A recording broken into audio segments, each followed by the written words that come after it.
Um, I've been meaning to do this for a while now because it's gonna be the first fight, the first big fight of the year. Um, and as we can see here, we can see the tail of the tape. So today I'm gonna try to kind of go over, what I think might happen in the fight.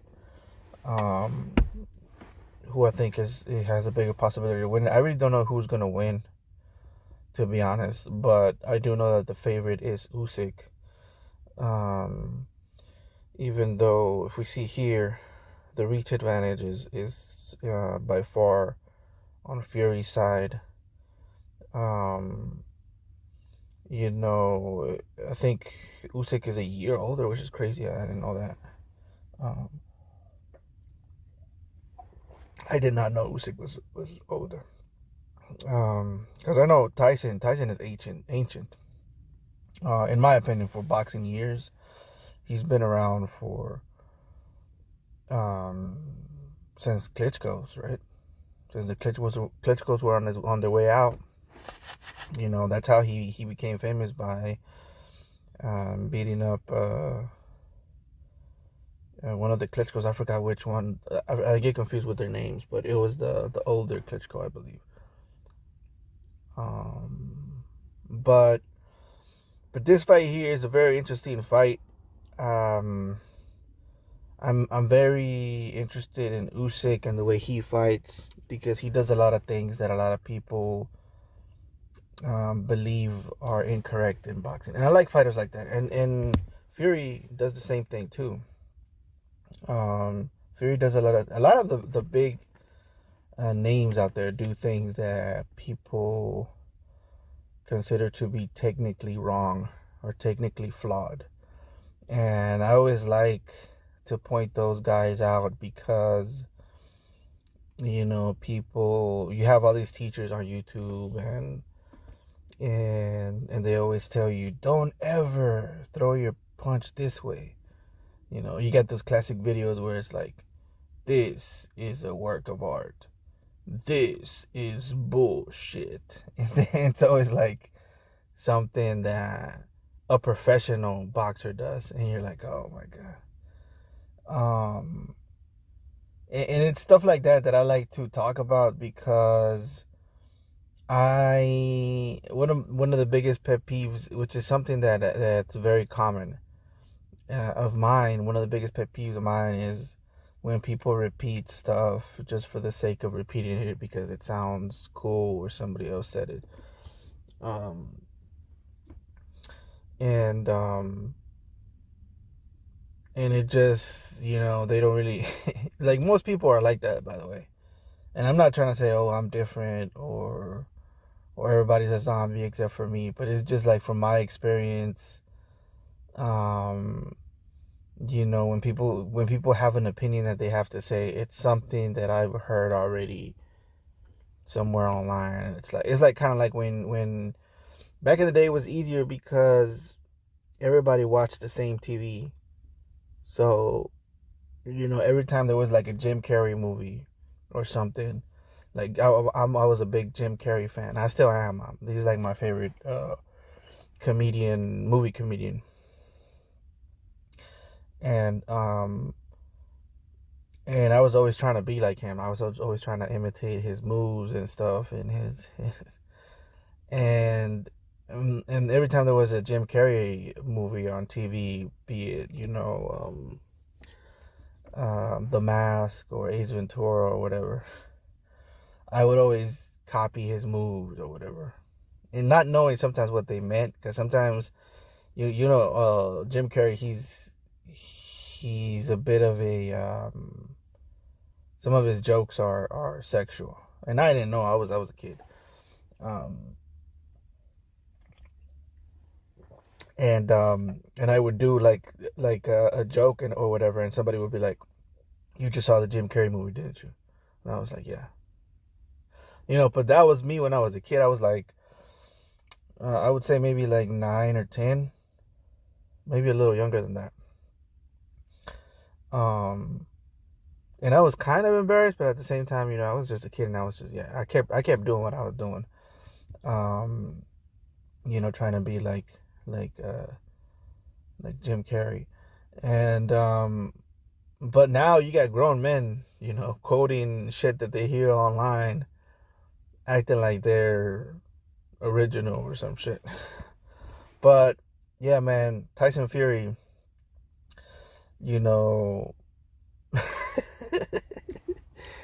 this is my favorite picture of Tyson Fury, by the way.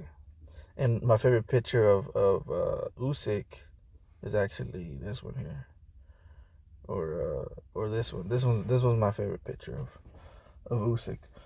A lot of people don't know he actually starred in Highlander. He was the Highlander. I don't know if you guys have seen Highlander. A lot of you may be too young to remember that, but.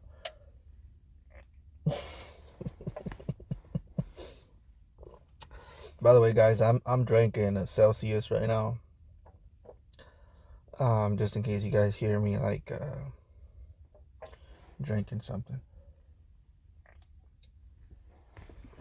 But let's talk about this fight.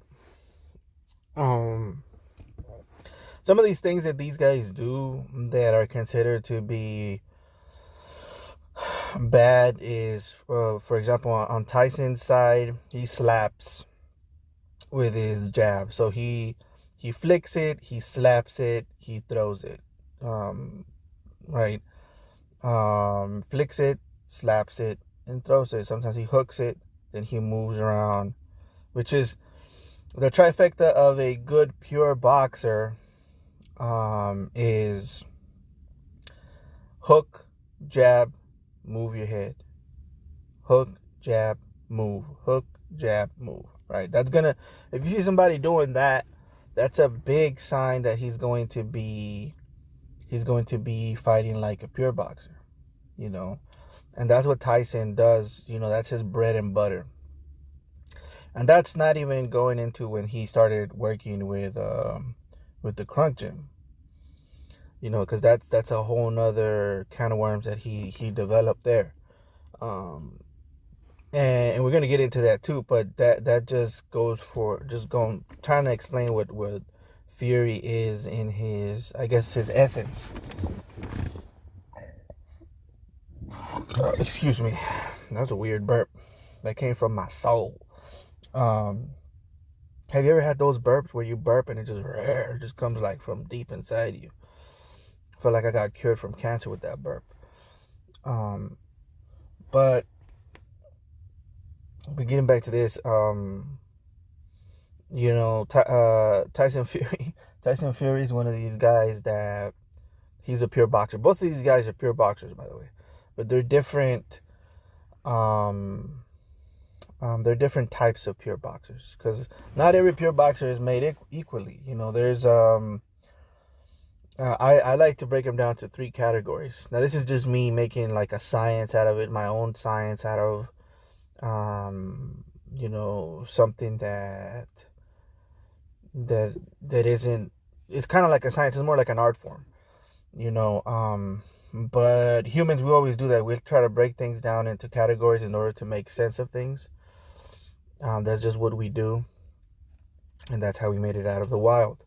So that's what I did here, and that's what I've been doing for a while, to try and predict fights and try to see how things are going to happen. So when it comes down to fights, it comes down to timing, habitat, and styles, right? So, but we're going to get into timing and habitat later. But right now we're going to go into styles. Both of these guys are pure boxers.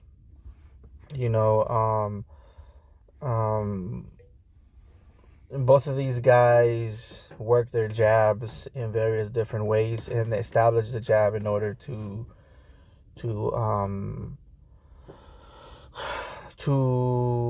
kind of like lay the tracks for their offense. The difference being that between them is that Tyson, he kind of never really leaves the jab, in his original form, his flicker jab mode.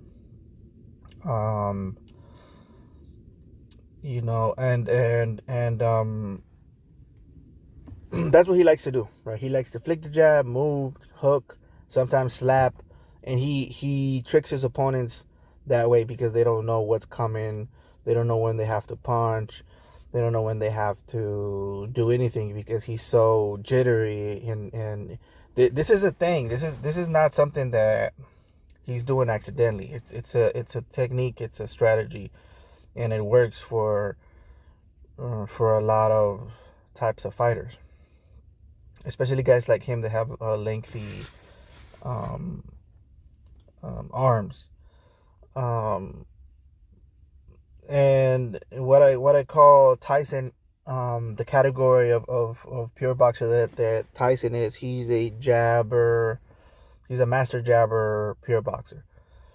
And the reason I call him that is because he's very dependent on his lead hand. He's very dependent on his lead hand, and that's what he's gonna be doing throughout the entire fight, and that's the main punch that he's gonna be landing, his lead hand. Lead hand dominant, and prioritize the lead hand.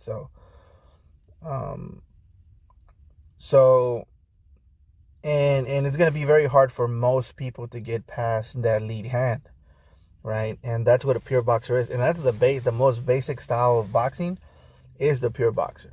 You know, a lot of people think that they're the most technical, which they are kind of, but not really, because they only use a few techniques. Like pure boxers, their main techniques that they like to use is the pendulum step, maneuverability with the first line of defense, which is the footwork, right? Their feet is the first line of defense. They really don't study anything past that because most of the time most of their opponents don't get past that. So they themselves never really study anything past their first line of defense, which is their feet. Of course, Tyson, there's a difference with Tyson because Tyson Fury, with the Crunk Gym, he has developed a defensive strategy to the inside, and that's what worries me about this fight. So, and he developed it with the Crunk Gym, right? So the Crunk Gym, allowed him to develop this, what to do on the inside, because before that he was just a pure boxer. And that's why I personally believe that pure boxers aren't really the most technical. They're the most basic, and that's why I'm writing a little notebook. They're the first one I go over because they're the safest ones, and they're the ones that people should teach first.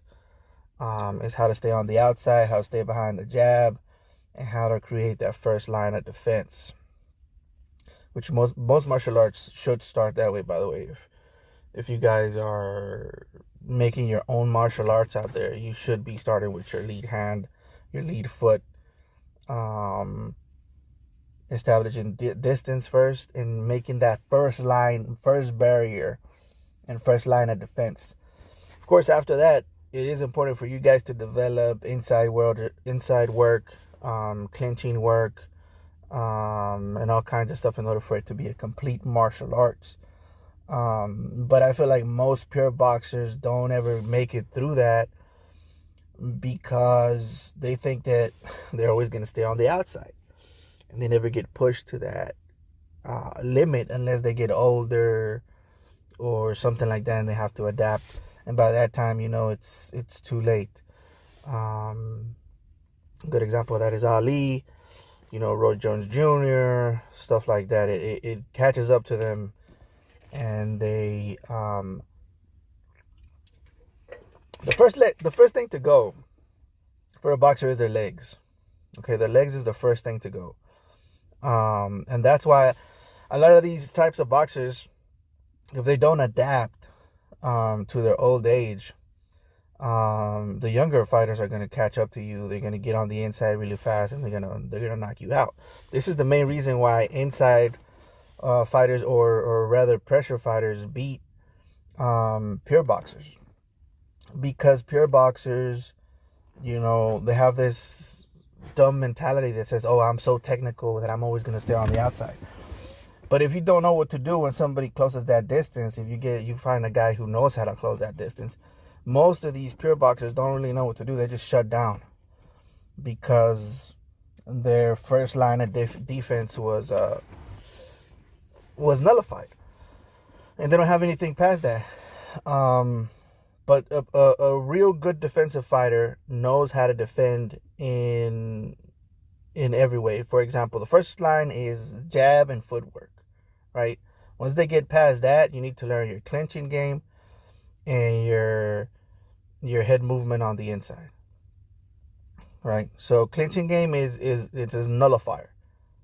That's what a clinching game is. So once they get past that jab, which is that you see his green glove, that's his jab. Once they get past that, you need to immediately have a line of defense. Either grab a nullifier or a grab style defense.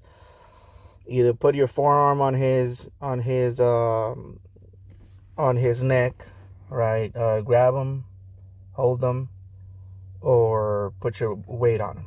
All right, and that would be your nullifying style of defense on the inside. All right. The other thing is, once you're on the inside, you need to start moving your head on the inside, pushing your forehead against his chest and manipulating him on the inside, which is another technique. Going to the body, and then exiting out before he reacts.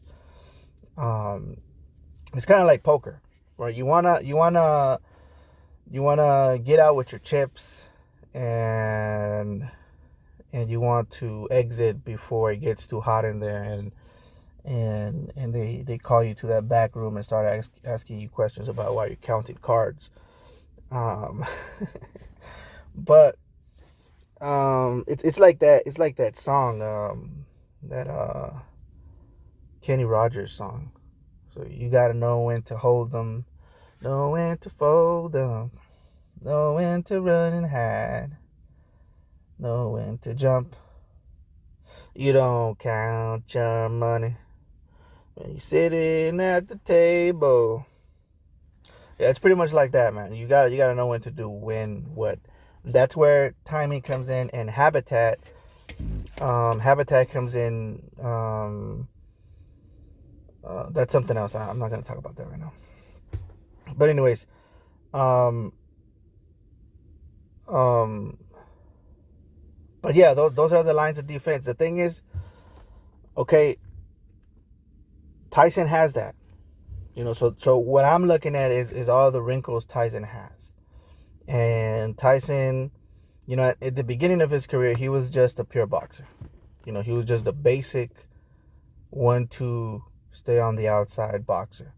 He didn't have anything that he could do past that initial line of defense. Meaning his footwork and his jab. He didn't have anything past that.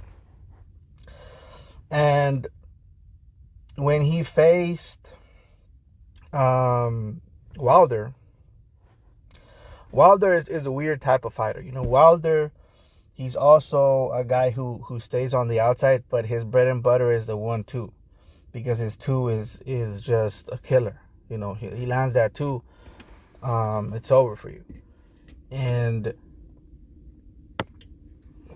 But he has to catch you at the end of his punches. It's kind of like an arrow or something like that. It's a weird type of punch. And Wilder knows how to close that distance really fast with the 1-2, right? And what Tyson Fury realized really fast is that once Wilder closed that distance, he really didn't know what to do other than move out and continue to move out and move out and move out. And what happens when you move out, no matter if you move around the lead foot, behind your opponent, or if you move into range, towards his left or his rear hand. It doesn't matter. You're still moving. You're still wasting a lot of energy. And with fighters like Wilder, fighters that are looking for their knockout, that's what they want. They want you to get tired, and then later rounds they have a better chance of knocking you down. So he started to change his plans of how he was gonna fight. He got together with the Crunk Gym, and the Crunk Gym made it more easy for him to not have to excessively move all the time and tax his tank so much. I don't know if I should pause on that. That sounded kind of weird.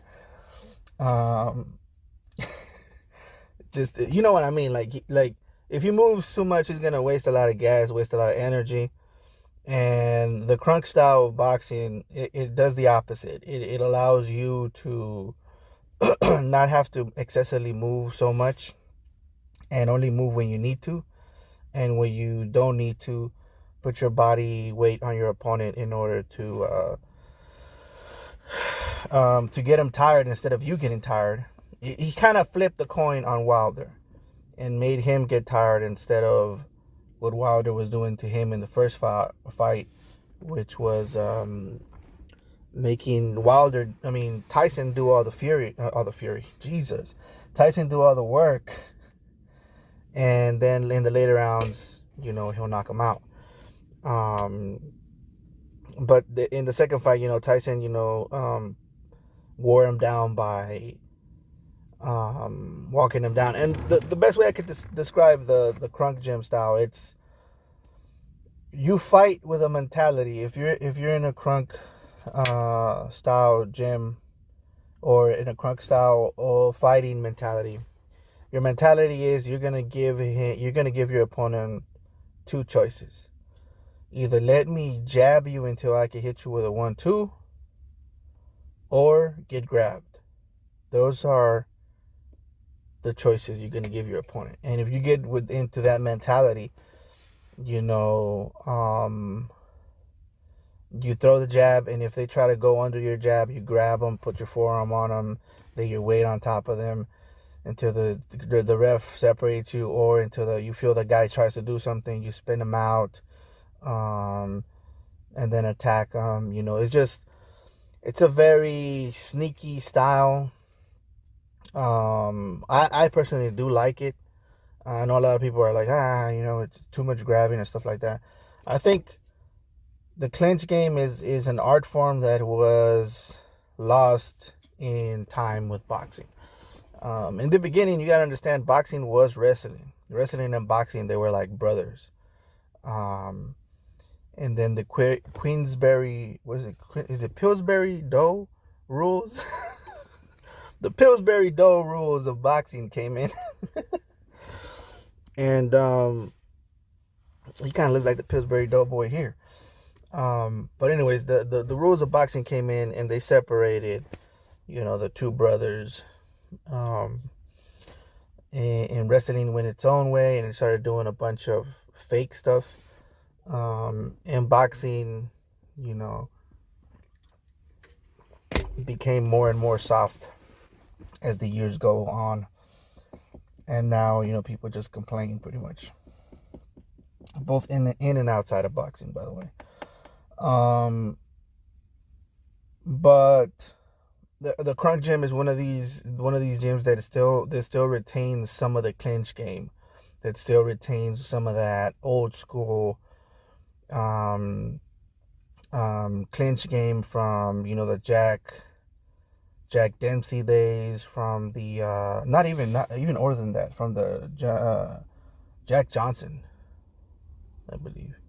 Yeah, Jack Johnson days, and even older than that, back when it was only Irish people and Brits fighting. So yeah, it's one of these things that I personally think we should try to still go back to, and try to bring back like some kind of old school boxing style where you could clinch, even wrestle. I know it's gonna be dangerous because this ain't the wrestling I'm talking about, it ain't what's it called? It ain't the type of wrestling you see in the Olympics. I'm talking about I grab your I grab your hand, I break it. I grab your wrist, I break it. If I get a hold of your face, I do pressure points on your face. If I grab your leg, I break it. If I grab your leg, I break it. Like that type of stuff. Um, yeah, it's so I guess it wouldn't be a good. I guess that's why wrestling turned into fake. It turned into fake stuff, like more dramatic stuff. Because if they were to continue that same stuff that they were doing back in Ireland and stuff like that, not a lot of people would survive. Not a lot of people would make it past their mid-20s, because a lot of the boxers, a lot of the fighters would be, maimed by the time they were 25 and dead by the time they were 30. So I guess it's a good thing that they separated it, but I personally think that people should still preserve that those moves, those wrestling moves, just to preserve that style of wrestling and boxing. Um, and yeah, if anybody around Texas knows anything about I think it's called catch wrestling or something like that. So I think they call it catch because if you catch something, if you catch a hand, you break it. If you catch, just catch whatever, you just put pressure on it. Yeah, because now it's like pressure. You put pressure on it and they tap out. But back in the days, you put pressure on it, you ain't no pressure. You're just gonna break it. It's correct. Yeah, let's get back to boxing, bro. Let's get back to boxing. But that's Tyson, right? And Tyson has developed a bit of a inside game, so he has more wrinkles to his game because he's in my opinion, Tyson has faced more adversity or have to change more adversity within his lifespan than Usyk. Now get into Usyk really quick. I know I'm taking a long time, but get into Usyk. What does Usyk do that's different than people say? Well, number one is he throws a vertical punch. And a lot of boxing experts on YouTube, TikTok, and Instagram will always tell you not to throw a vertical punch. And they also tell you not to slap with your punches, which we already went over. Tyson does do. Really quick, the slap, it throws people off because it's quick and it comes from a weird angle. If you know how to throw a slap, if you ever done slap boxing with your friends or whatever, it's very quick, right? And it's unexpected. If you're boxing and they're expecting you to come from one angle, if you put your hands down and then you throw a slap with your hand, you're gonna hit them because it's just coming from a weird, relaxed angle. So a slap is a very sneaky way to hit somebody and cause him trouble, cause him not necessarily so much pain, but it's definitely going to get in his head. The other thing a slap is good for is to bring the gloves down sometimes and also create almost like energy going towards the opposite way. That's why if you see the way Tyson does it, he'll throw like a slap and then he'll throw an overhand right. So he's bringing down his opponent's defense and then coming back with a two or coming back with an overhand right. So that's why slaps are valid in boxing. And a lot of boxers do it. It's not just Tyson. Ali would do it. There's so many other boxers that do it. I just can't go over all of them. There's some that never did it. Which is fine too, but I'm just saying slapping punches are a thing. And then also slapping punches are also good for for pivoting around your opponent. For example, you jab, and then you throw a slap and step pivot. Jab, throw a slap, step pivot. Towards the opposite direction that you're throwing the slap. And that sometimes allows the opponent to, you're kind of moving your opponent out of the way as you step and pivot away from his energy that he's throwing at you. Which is a skill in itself that you have to develop within sparring or within fighting. And Usyk, what he does that's against the rules or against what most people think are the rules of boxing is that he throws vertical punches. I'm trying to get to Usyk over here, but I can't find. Here we go, Usyk. Usyk throws vertical punches, and which is the opposite of what, like I said before, is the opposite of what most boxers or most schools of boxing tell you to do. Now, there is boxers that do it a lot. One of them is Finito Lopez. The famous Finito Lopez from Mexico, who was trained by, I forgot who he was trained by, but I know that for a while he was trained by the Romanza Gym, which is Nacho Berenstein, the guy who also trained Marquez. And Marquez also threw a vertical punch. Now, so most people most people on these boxing channels would tell you always throw corkscrew, or they'll tell you always throw horizontal punches. All right, so and they'll tell you that's the only way to do it or whatever.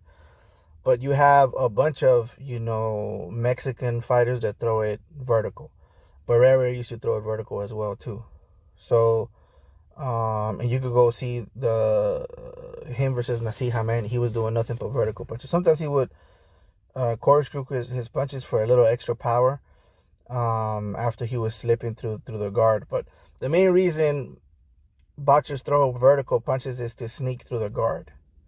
And that's what Usyk does too.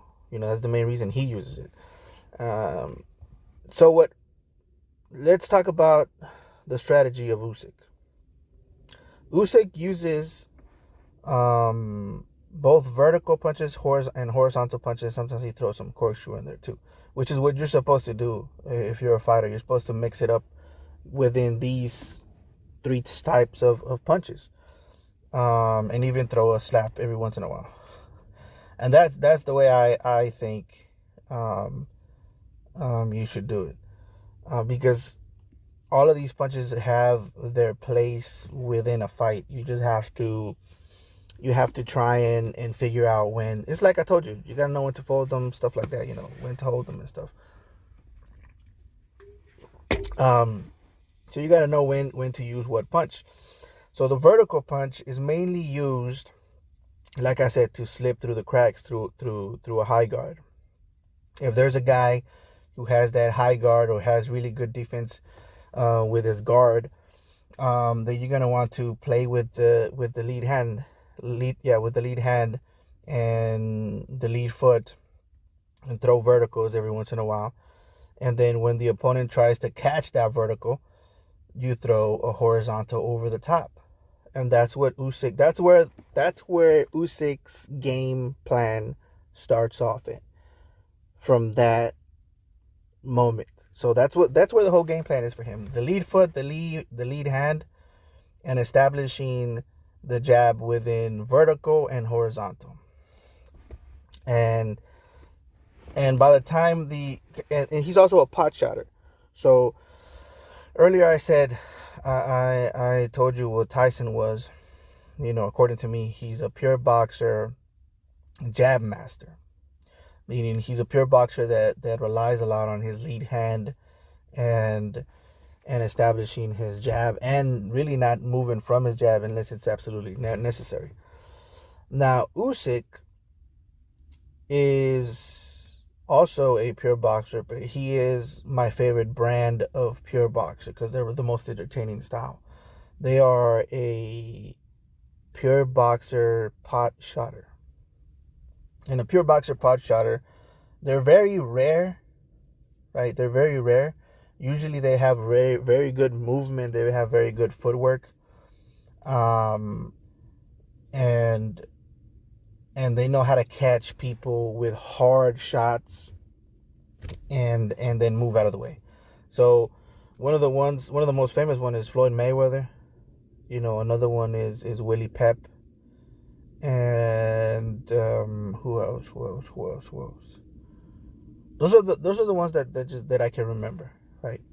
But they're very rare. They're a very rare style of boxer, because a lot of them, aren't very good, and a lot of them do sometimes lose fights because some of them aren't very active. But the ones that are active, the ones that do know how to do it, they're very entertaining. They're very good to watch. So the thing about Usyk is that he hides it behind flurries, and he hides it behind a bunch of shots. And most of the shots that he's throwing are fake.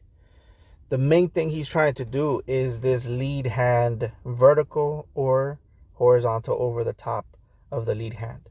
So he's playing with that because most boxers believe that the game for a southpaw, or to beat a southpaw, is to land your jab over his lead hand, right? And they also think that the game plan is also your lead foot has to be behind your opponent's lead foot in order to beat a southpaw.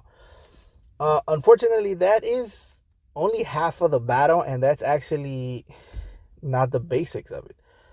In order to beat a southpaw, in order to be successful as a southpaw, it's better for you to stay in the middle of your opponent's 2 feet, which is what he's doing right here. If you kind of calculate here where he's at, where Usyk is at, he's in a bladed stance in between his opponent's 2 feet, meaning he's doing the opposite of what most people think. But he's at a distance. Now, as soon as his opponent thinks that he has him because his lead foot is on the outside, Usyk immediately moves his lead foot to the outside of his opponent's lead foot. So it's almost like he's tricking his opponent. He's like, look, you got me. And then he comes at him, and as soon as he comes out, and he steps out to the outside and moves away. All right, so it's an illusion because he's creating the illusion from a distance, from a bladed stance and from a distance. And that's really the whole ball game when you're fighting a southpaw. Now a lot of people think that you have to stay on the outside. But the thing is, everyone knows that, so everyone's going to try to do that. But what Usyk does is he gives you that outside already, and he stays at a distance. Most people think they got him. They come at him. He steps out, and sometimes he sways out, kind of like what Bruce Lee used to do when Chuck Norris was trying to kick him. You know how in the Return of the Dragon, Chuck Norris was trying to hit him, and he would just sway out. That's what Usyk does. And this here, when you catch him here in between your guard, that's an illusion. And you shouldn't fall for that, especially if he's bladed like that.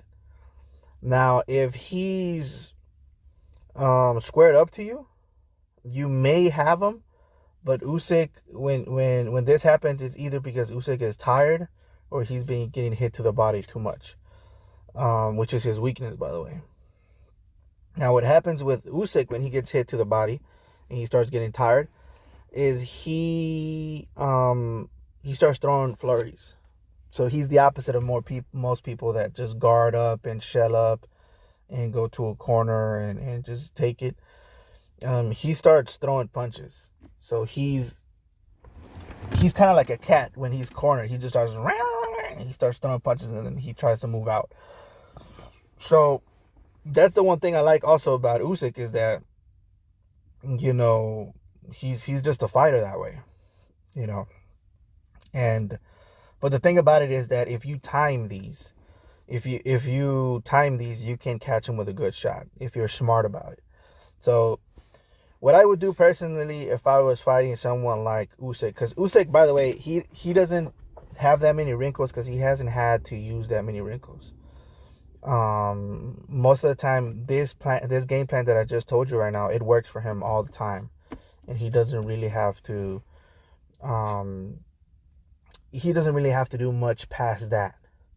You know, once he establishes his jab, the verticals and the horizontals, after that, you know, he's gonna start landing his two, and then he's gonna start landing his two from different angles, and then all of that starts adding together. Now, the reason they call these guys pot shotters is because if they start pot shotting you with one, right, they'll keep that, and then they'll put it like in a pot, and then they'll catch you with another one, and then they'll save that for later, and then they'll move away, they start dancing around you, and then you think they're gonna get you with that other one, and then he gets you back with the other one, and then he starts adding up punches.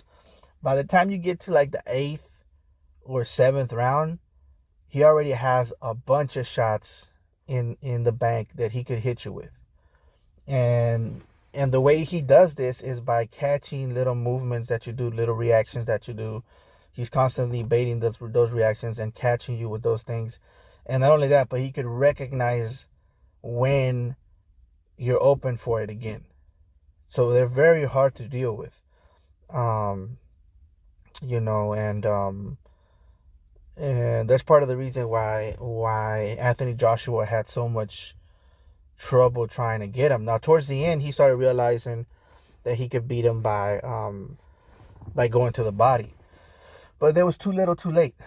You know, the thing you got to do with Usyk is go to the body since round one.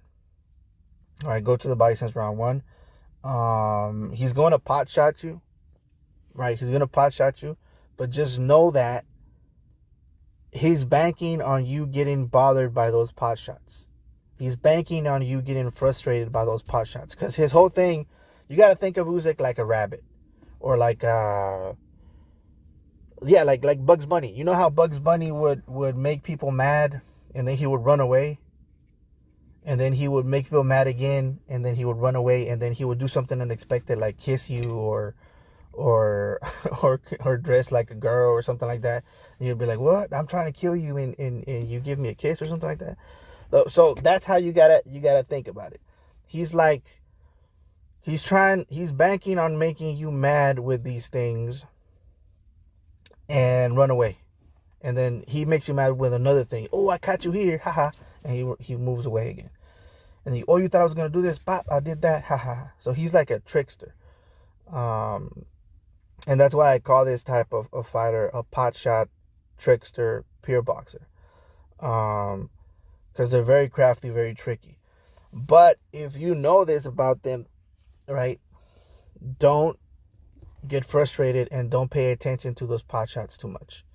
You know, now the reason the pot shots hurt, I mean, the reason that they get people's attention so much is because they hurt a little. All right, so Usyk definitely has pop. Like Mayweather, a lot of people say Mayweather was pillow fisted, but a lot of the times he hit people, their heads would snap back. You know, so they don't have pot shot pure boxers. They don't have one hitter killer power, but they do have snap. And snap is enough to get most people's attention and to frustrate most people. So if you go into the fight knowing that he's going to be doing this, your priority should be just go to the body. And if you could at least hit him one time in the first round to the body, that's fine. Always prioritize the body first.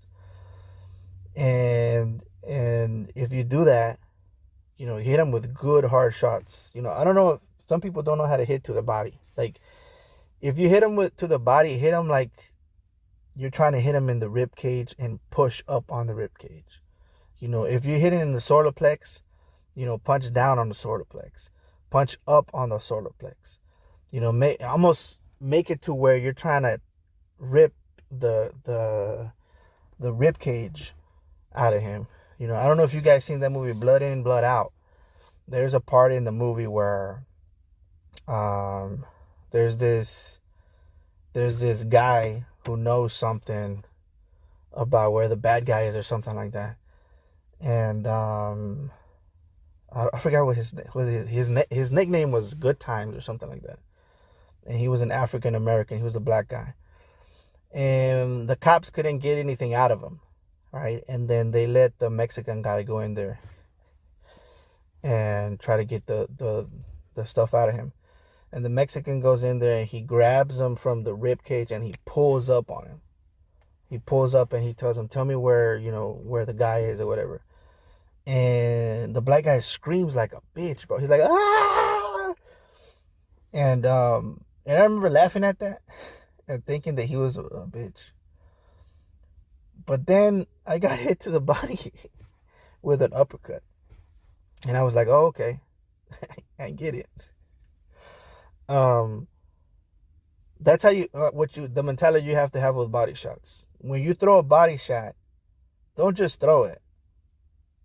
Really mean it. Be mean about it. Be very malicious about it. Think about breaking ribs. Think about damaging internal organs. And that's the way that's the mentality you have to have with it. Now, of course, sometimes it's just better to go through the motions, because most of the times, in my experience, going through the motions is more effective. But sometimes it's better to have a little bit of that dangerous mind. But in this fight, guys, I think personally, the favorite is definitely Usyk, right? The favorite is definitely Usyk. The momentum is on his side. What else? I mean, just the deterioration of Tyson's body is very apparent to me. So I personally believe that Usyk is the favorite, and of course I think he is the favorite. In the betting odds. But if we're gonna go by technique, if we're gonna go by wrinkles, I think Tyson has more wrinkles. I think Tyson has more versatility with his style. Because he's changed his style to two different styles. Usyk has never had to do that, because his first approach to fighting has always worked.